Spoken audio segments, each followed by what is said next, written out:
Greetings and bienvenue, Midnight Crew. Thank you for returning to this broadcast. And welcome to new viewers joining us for the first time. If you like a video, then feel free to subscribe. Back in 2006 or 2007, I went to a small town in Mexico to meet my grandparents. I had to be at least 9 years old at the time. One day, I was sitting at the dining table minding my own business as I was playing with Legos. Suddenly, I heard my mother calling out my name to come to the living room. She kept telling me to come and see what was happening on TV. What I saw on TV was something out of the ordinary. It was a news report of a witch hovering, flying across the mountains of Monterrey. To put in perspective, the small town where I visited my grandparents was surrounded by mountains. Monterrey was just an hour away from the town. After what I saw on TV had terrified me to the core. I never once came back to the dining table as I spent nearly the entire day just watching the mountains through my grandparents' windows to see if I caught anything suspicious. I remember the news reporters interviewing a policeman who was petrified, his knees were trembling. I partially remember the full details of the witch, but what stuck to me the most was the outlined feathery shape of the witch and her monstrous nails from her hands. Later at night, it was time for me to go to sleep. I remember the sound of the heavy, strong roars of the wind, causing the leaves and sticks from the tree to scratch my window. I looked over at the bedroom door and noticed that it was barely closed. All of this made me feel uneasy about going to sleep as I kept trying to get that news coverage out of my mind at night. For what felt like hours, I could still hear the sounds of the wind and the scratches from my window. I kept staring at the wall in the corner of my right side of the bed in hopes that I would just slowly fall asleep from there. Suddenly, I had a strange feeling that somebody was watching me through the cracks of the bedroom door behind my back. I didn't even want to look at the door anymore, so I pulled up my blanket and covered myself entirely. I closed my eyes and hoped that this feeling would go away soon. A minute later, I heard a crackle outside of the house that sounded exactly like a witch. Not only did it creep me out, but it traumatized me to the point where I could not go to sleep until very late at night. As much as my family saw that news report, I did not tell my parents, grandparents, nor any friends or other family members of what I experienced that night, or even bothered asking them if they heard someone laughing outside at night. This happened to me and my wife 3 years ago around 1 a.m. in a shopping mall in Matamoros, Tamaulipas, Mexico after exiting a movie. That day we were pretty broke. I just had money for the movies but not for the parking. Here in Mexico, all the public parking lots cost, so we decided to park the car behind the shopping mall, on a back alley. When we were out of the movie, the shopping mall access to the back alley was closed, so we had to walk our way up to there. When we were about to arrive in the car, a small kid looking around 6 or 7 years old pulled my shirt from behind asking for some spare change. This is something really common in Mexico, there are tons of beggars everywhere.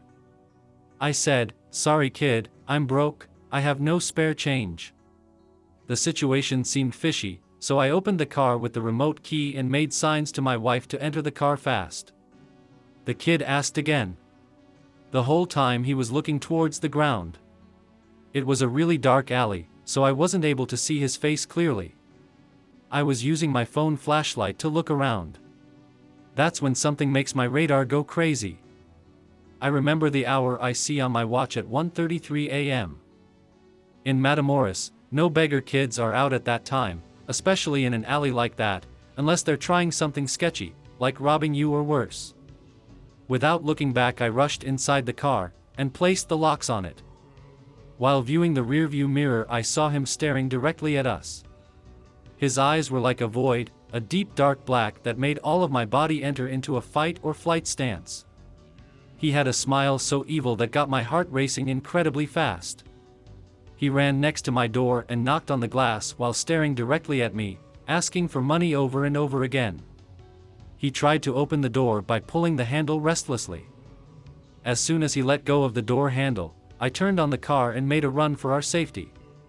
The kid started running behind us, almost at the same speed of the car, while screaming at us. Finally, we reached a highly transited avenue and the kid was nowhere to be seen. Needless to say, my wife and I were scared shitless. From time to time, we drive by there at 1 to 3 a.m. trying to find that kid again. We have never seen him. My wife was there too, she also saw the eyes of that kid.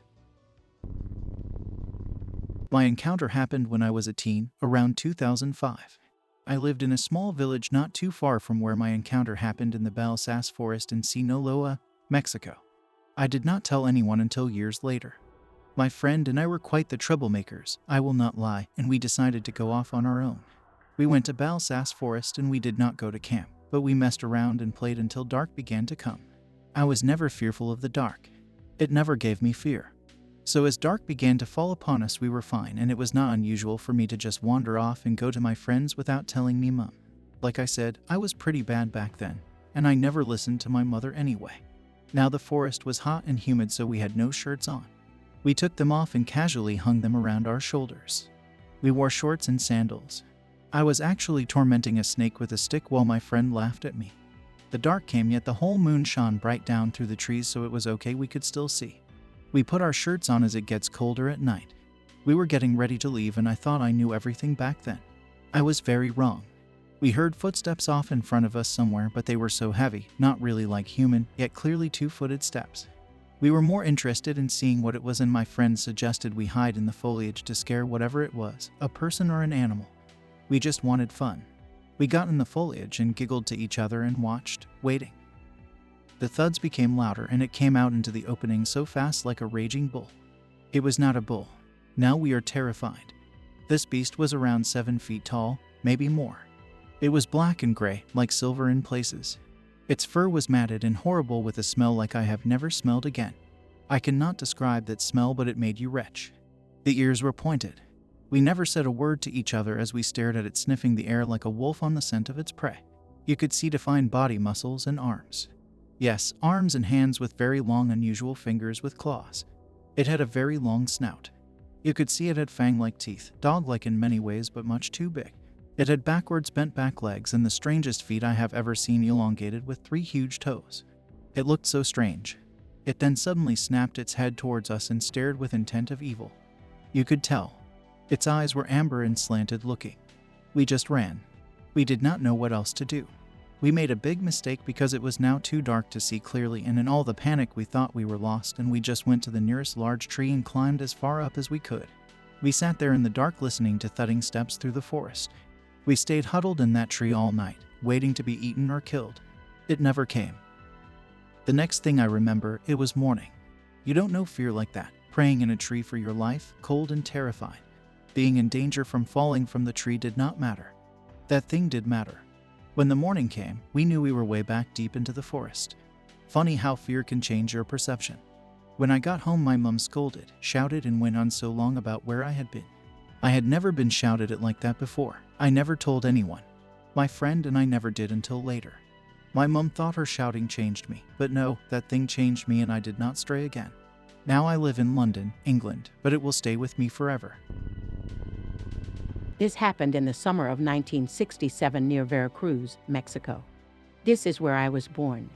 One evening, when we came back to our neighborhood, one of the neighbors told my mom that she lost her baby boy and that it was the 3rd tragedy around that colony within the month. I recalled my mom telling my dad that night that she was very scared and wanted us to move as soon as possible. My dad told her that we would. When she was done talking to him, she called me and my brother and gave us instructions to not go outside after dark, no matter what. About 2 nights later, we were celebrating my brother's birthday, and after the celebration, my mom cleaned the house and put us to sleep.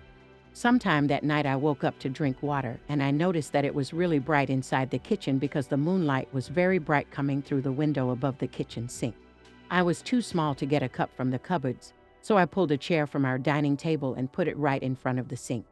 At that moment, I happened to look into my neighbor's house across from our home and noticed that there was someone or something very big in front of their door, and it seemed to be holding something. When I got closer to the window to see what it was holding, I realized that whatever it was standing there was taller than the door. It had pointed ears and had no clothing on. When I saw the ears, I jumped and my chair made a loud noise. The thing turned and looked at me, and I saw its face. It looked like a freaking police dog with bright red eyes on 2 legs, and what it was holding was a baby. I got off the chair, ran to the room to my baby brother's bed, and held him for a long time. I was so scared that I thought whatever I saw was going to come through the door and take us away. The next morning, we went to church, and our neighbor told my parents that her friend across from our home lost her child the night before and that nobody knew how it had happened. When I heard that, I started crying. My mom asked me what was wrong with me, and I told her what I had seen. She told me that we would be moving soon and to never tell anybody what I saw. And I haven't until now. About 15 years ago, I heard about a weird account from a friend. This was in a small town in Oklahoma with a decent-sized native population. Anyway, this guy is actually Mexican. Nicest dude you would ever want to meet. Was about 35 at the time. Had a family. Honest, good-natured guy that I could never see making something up for no reason. It was late one night and we were talking about an abandoned building at the campus of a small community college that used to be housing. Supposedly it was haunted. A friend and I wanted to sneak in and check it out. He advised us not to and mentioned that he once lived in an apartment on campus there and some strange stuff happened. Stuff like hearing footsteps upstairs in a different apartment and a fridge opening and closing. Then someone mentioned the upstairs was empty. He figured someone was squatting there. So at around 1 a.m. he heard it and grabbed a bat. There was a staircase that led up there, so no way someone could have gotten out by the time he started up. He opened the door, but there was nothing other than an old non-working fridge on the opposite end. He didn't stay long after his doors began to open and shut on their own. But he claimed that wasn't nearly as freaky as the last time he was in Mexico. He was driving back to the US after visiting family. His wife was in the passenger seat asleep. He wasn't too far from the border, so he decided to keep driving a little after midnight instead of stopping somewhere for the night. It was sort of a desert-type road. He says he was going about 65 miles per hour when he noticed something in his peripheral vision in the darkness out the passenger window. Something was out there, and it was keeping up with him. Obviously this shook him up. He hit the gas, 70 miles per hour, 75, 80, 85. It was still keeping up. At this point, it was almost too absurd that he thought it was just his tiredness playing tricks on his eyes. Until it changed directions. Instead of moving parallel with his car, it began to angle back toward the road, in a manner to intercept the vehicle. As it got closer, more light hit it and he said in no uncertain terms, it looked like a human. It was still slightly shadowed from the darkness, but he was certain it was a humanoid form. He accelerated to 90 miles per hour and a few seconds later, it angled back into the darkness and was gone. As he finished the story, I could tell his eyes were welled up and his hands were trembling. And this was a tough, no BS dude. It physically struck him to the core just to recall it. Not surprisingly, he said he is never going back to Mexico. I live in Edinburgh, Texas, and I'm staying temporarily in Mexico right across the border due to immigration issues on my wife's status. Well, anyway, I'm telling you all this because when we got to my parents' house, my 2-year-old at the time had an imaginary friend. By the way, the same friend every kid had that lived there in the past. The little infant's ghost is well known to people that had lived there in the past. When I was a little kid about 2 years of age, I had these remote thoughts or dreams about me playing with a kid that had a face as a skull. On Halloween, my little 2-year-old had a Halloween costume with a skull face that resembled that kid's face in my dreams as a child. The next day, he told me and his mom that he wanted his costume to play with his friend. They were twins because he said that his little friend looked just like his costume. The house is a big, 2-story building and my sister lives on the top section. She bumped into the people that were related to the first owners of that house. My sister asked her if they knew of the ghost. To her surprise, the people that first lived there had a child that died of whooping cough. We knew that it was the same child. We remembered our kid telling us that the friend he played with was always sick, coughing all the time and holding one of his arms as well. Everybody and every neighbor knew about that kid's ghost when we were young. They called him El Monito Blanco, the white monkey, since he resembled a white little puppet with a skull face. All my sisters, 6 of them, saw him and are still very afraid of him. We learned this kid's name and I am now trying to help this spirit to find peace. It seems to me that his spirit still wanders around. His body might have been buried on the property under our former shower room. That was the place where my sisters used to see him come out. I believe his remains might still be there in that old shower. Back in the day, people didn't have much money to bury their loved ones in a cemetery. I will find out and help him find rest. I wouldn't normally tell this story as most people would shrug it off, but here it goes. I was staying in El Paso, Texas for a few months, and had to smoke my cigarettes outside in the backyard. The backyard of this house was the typical Texas style, with stone walls around the border. Beyond the wall was an open natural desert for a few miles as it overlooked the Mexican border, etc. Awesome view. I had been there for 4 months at this point and was very aware of the Border Patrol helicopters, the stars, and pretty much all sky-related happenings, considering the guy I was with was really into UFOs like I was, so we watched satellites a lot, etc. With that said, I know in the 4 months I was there, no planes flew over the residential area. Just helicopters over the desert pretty much. Planes stuck to the northern part of where we were. As I was outside by myself one night around midnight, I saw strange lights coming in low, as if getting ready to land. It was startling enough that I knocked on the sliding glass door and motioned for him to come out to ask him what it was. By the time he got to the door, I realized, oh, it's definitely a plane, and told him, never mind, I thought I saw something. It's just a plane. It was clearly a commercial airline, had the blinking lights and everything. He went back inside. I watched as it came closer and closer, getting quite low within a minute or two. Now it's over the houses, about 20 houses away. I'm kind of freaking out, it looks so low it's about to hit these houses. As it flies directly above me in the backyard, I brace for the noise that's about to hit me as I have never been this close to a moving plane before. It passes above me, and it's so low that I can see the landing gear and the seams of welded metal and detail of the plane. Mind you, I wasn't wearing my glasses and could still make out the distinct details. Couldn't be more than 300 feet above me.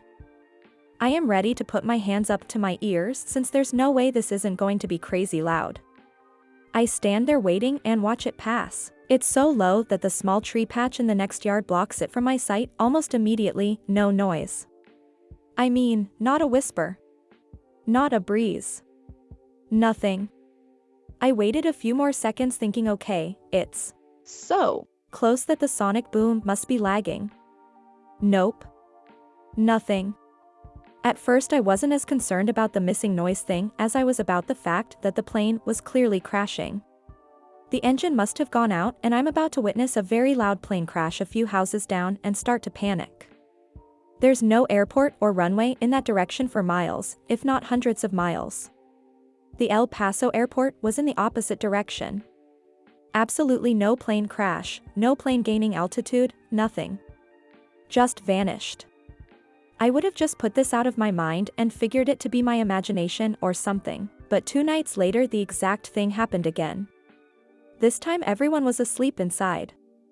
I watched as it came in from the horizon and slowly followed the same path, lowering until it was directly above the houses a few hundred feet up. Same path as the last one. Not a damn whisper of noise. I can hear planes 1,000 feet up every day as they pass.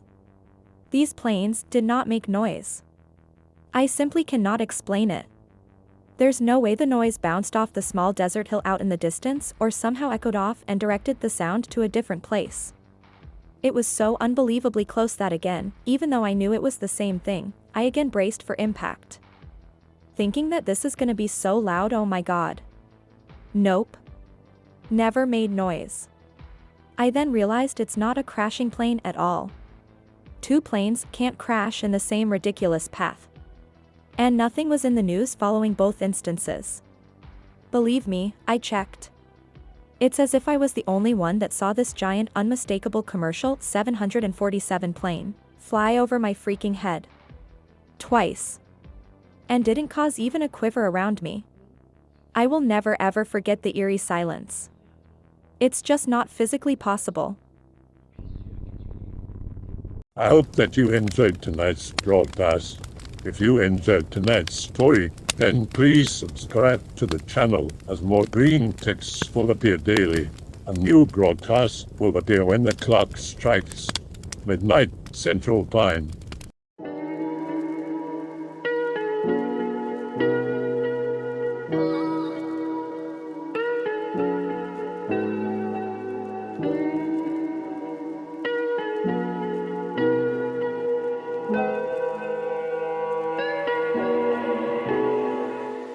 Remember to check out the Odyssey page in the description for a second archive of the channel's videos.